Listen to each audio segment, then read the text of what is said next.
we're here. Gosh. I'm just gonna send it out. First time.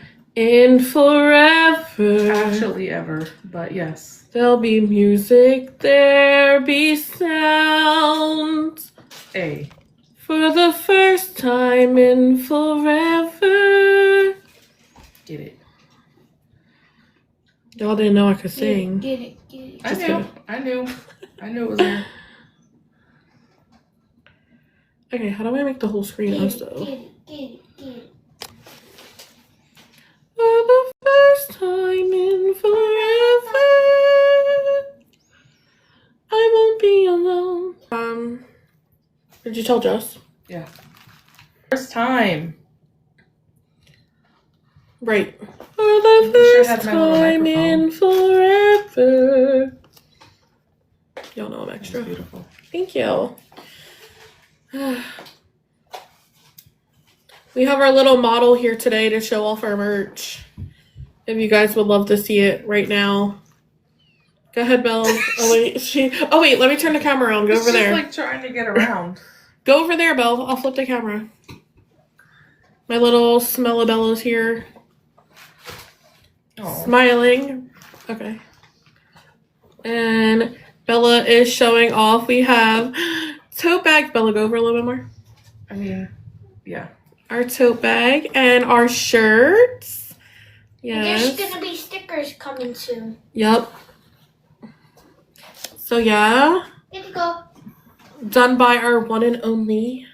What up? Da, da, da, da. No, the bag's really cute though. No, I love it. I love the Yeah. bag. I just feel like y'all need to get some merch.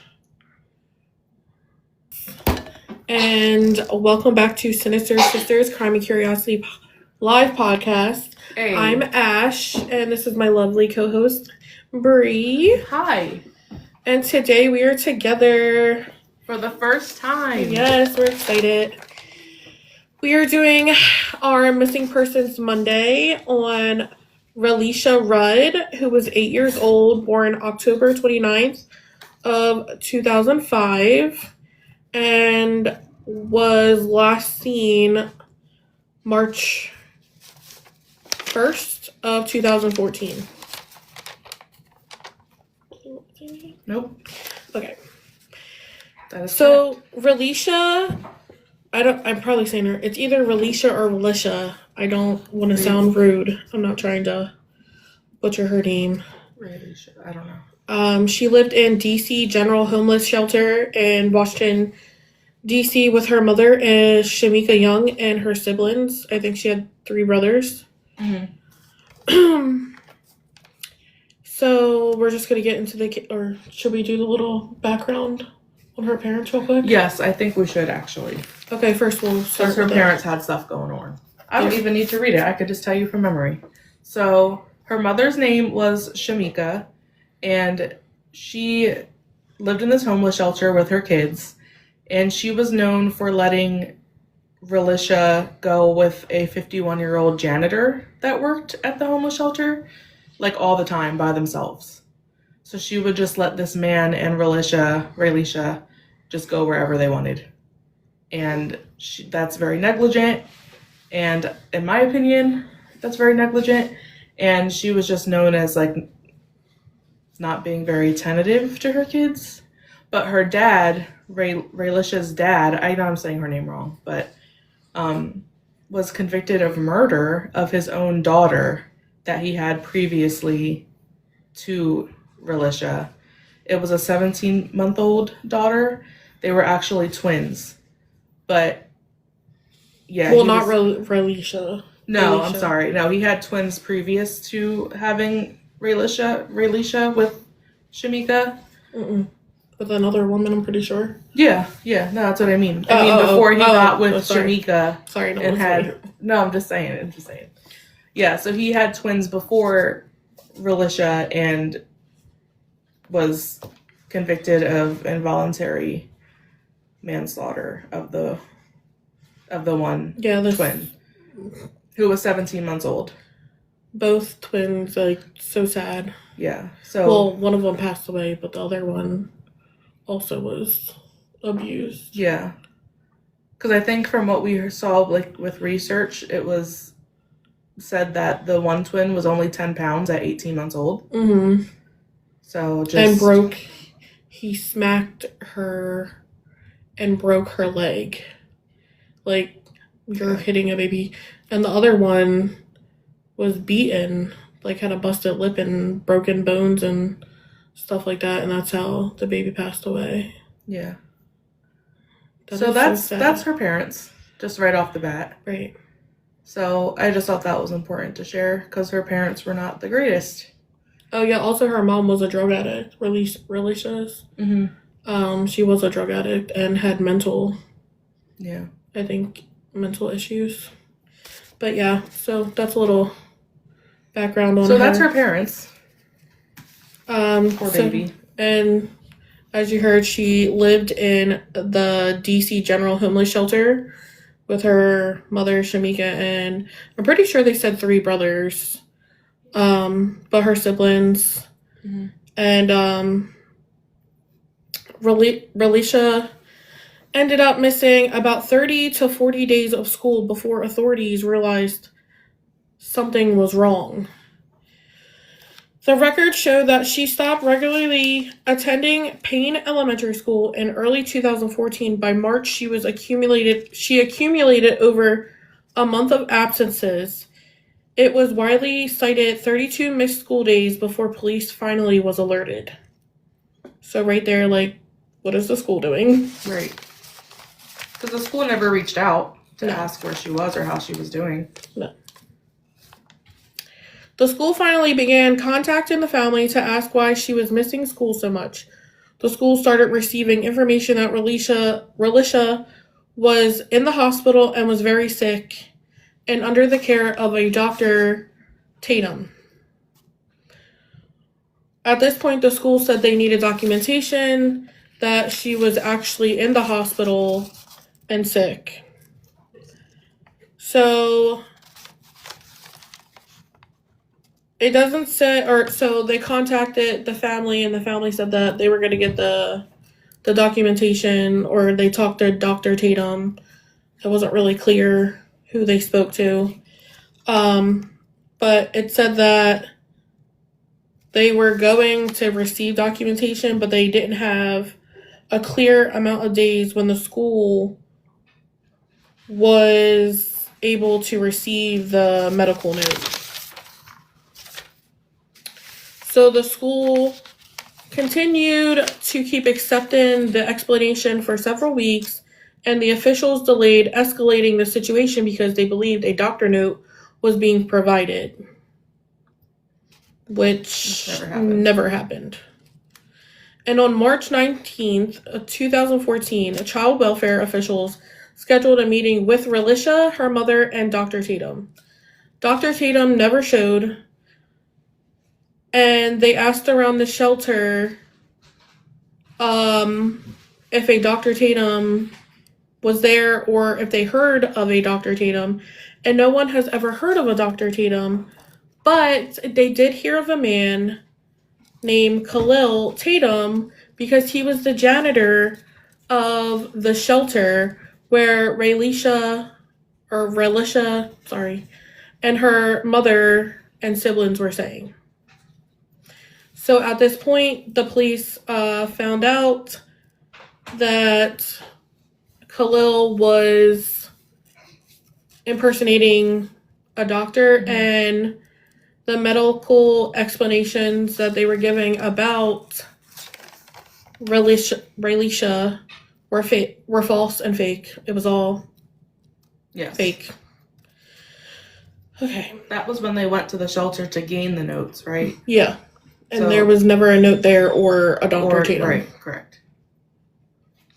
The police found out that Khalil was spending an alarming amount of alone time around and with Relisha inside the DC General Homeless Shelter. Many people did notice it before she vanished. According to relatives, shelter residents, and investigators, Tatum spent large amounts of alone time, bought her gifts and food, took her shopping, gave her money, and took her on overnight trips. That's weird. At 8 years old. At 8 years old, and her mother allowed it. Yes. And said that he was a good man. Yep. People reportedly referred to him as a godfather. But many family members of her were uncomfortable with how much access he had to Relisha. But why didn't anybody step in? Right. She was 8 years old. That just makes me think some things. Right. After learning all of this, Relisha's whereabouts were still unknown. The police quickly started to investigate all the information that people were given. They quickly recovered hotel records, surveillance footage, and witness statements about Tatum spending all this time with Relisha. They learned about the multiple hotel visits, how he removed her from school routines, and that he effectively isolated her from normal supervision. At this point, Tatum was the police's primary suspect in the disappearance. Because he was missing as well. Right. It wasn't just Relisha, it was him as well. Yeah. He was also missing, yeah. And taking her to hotels overnight is very weird. Right, by yourself. Yeah, because why do you need to be with her overnight somewhere? Right. Very weird. After the detectives gathered footage from all the hotels that they went to around Washington, D.C., the video footage showed Relisha walking with Tatum and entering hotel rooms with him. It showed Relisha appearing with him on multiple dates in late February and early of March 2014. March 1st of 2014, Relisha was seen entering a Days Inn with Tatum, and she was never publicly. Yeah, publicly. Wow. Confirmed seen alive again. Since March 1st, 2014. Yes. She was seen entering the room and she wasn't even seen coming out. So investigators started tracing Tatum's activities after last sightings and found he purchased 40-gallon trash bags, lime, and a shovel. That intensified fears Relisha had been killed. Right. Because that's not normal. A normal everyday purchase. Right. On March 20th, 2014, a day after police realized Relisha was missing, investigators tracked Tatum to a motel in Maryland. When they went to the motel, they found Khalil Tatum, Tatum's first name, his wife, Andrea Tatum, shot to death in the motel room. Investigators said surveillance footage captured them checking into the motel together on March 19th, 2014, and entering the room. Khalil had a friend come and pick him up from the motel and would not allow him in the room. Khalil's friend then drove him to a metro station that early morning. The investigators strongly believed he killed his wife Andrea because Andrea might have known what happened to Relisha, or she could have become suspicious and confronted him. Also, it could have been because police were rapidly closing in on him over her disappearance. That makes the most sense. Right. She probably knew. She definitely probably knew. Or she could have helped. Yeah. Yeah. She could have helped. But my thing is maybe she knew and she was threatening to tell on him. Right. And that's why he did it. That's my guess. After Andrea's body was found, there was a large manhunt for Khalil Tatum. They were searching the parks, wooded areas, hotels, and around Washington, D.C., and the aquatic gardens. They stumbled upon him in a shed in the aquatic gardens where he was dead from suicide by the gun that was also killed Andrea.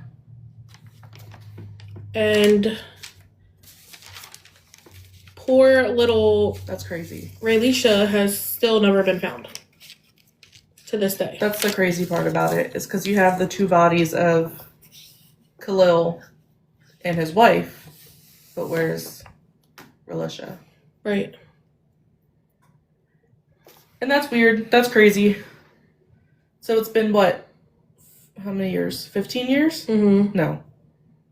This No. was 2014. Almost 11 years. No, 11 years.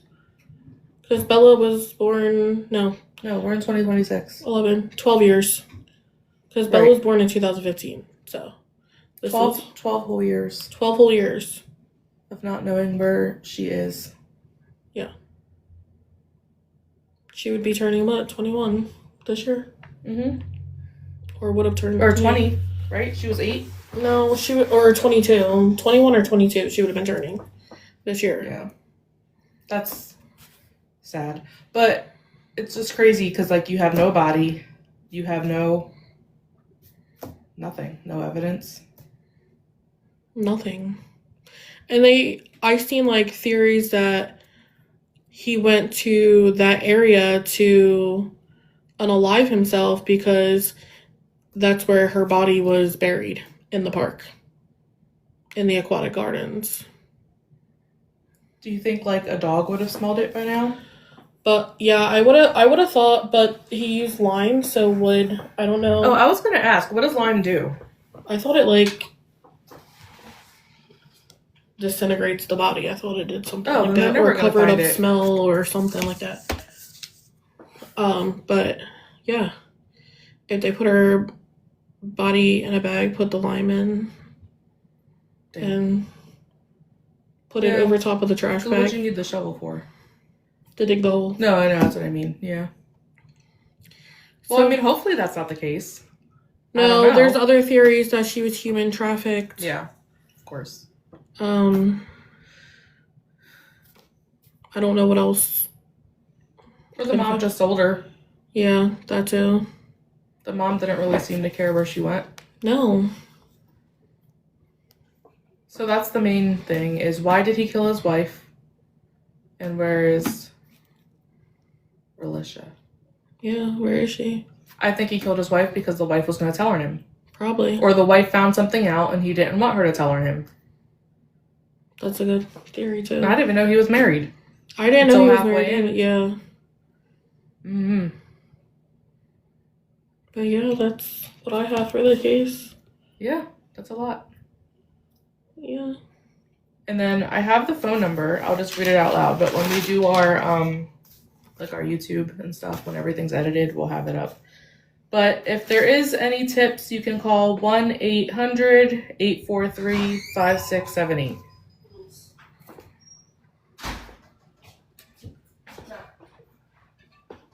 Hi. Hey. Any what is it? Any information, anything. hints, clues, anything on this case, knows anything, please call that number. Reach out. Yeah, it's hard like to do certain things on live. Like we can't show pictures or anything, but I can bring up a picture of her on my laptop. oh, if you wanted. And then they have like the age progression. I know. I'll have to look it up Right. and see more information. And I never heard about this until you brought it to my attention, until Ashley brought it up. I never heard of this case. I just seen a thing and her mother was actually on the Steve Wilkos show. That used to be my show. So That used to be my show. you can look into that too. But yeah. That's what I have. I feel like this needs to be like bumped more. Yeah. Because I never heard of this. Right. And I never heard of this, which is crazy because I'm just gonna say it. If this was a white child, it would have been all yeah. over everything. Correct. What state was this in? Washington, D.C. So that's not far at all. No. And I have not heard of this until... No. We didn't have no Amber Alerts, I don't think, or anything. I don't remember. Because I don't anything about remember this. that. Because she was missing for weeks. Well, now That's years. probably Now years. why, well, before That's probably why they didn't do it Amber Alert, because it was weeks. They found out it was weeks, but still, like. Oh, because she was already missing for weeks before she was officially reported. But it still should have been all over. No, I'm not. No, agree. not you. But I'm just saying, it should have been all over everything because. Right. What the hell? But okay, that's my intake on it. And our first together podcast yes episode. This was we'll have to do more of these. Yeah. And good thing there was not that much editing to do. No. Mm-mm. Okay, well, guys, remember, we are not professionals. Mm-mm. We're just two friends who love to do true crime podcasting. We love true crime. And remember, don't be a sad bitch, be a bad bitch. Hey. Okay. Bye. Okay, anybody want to come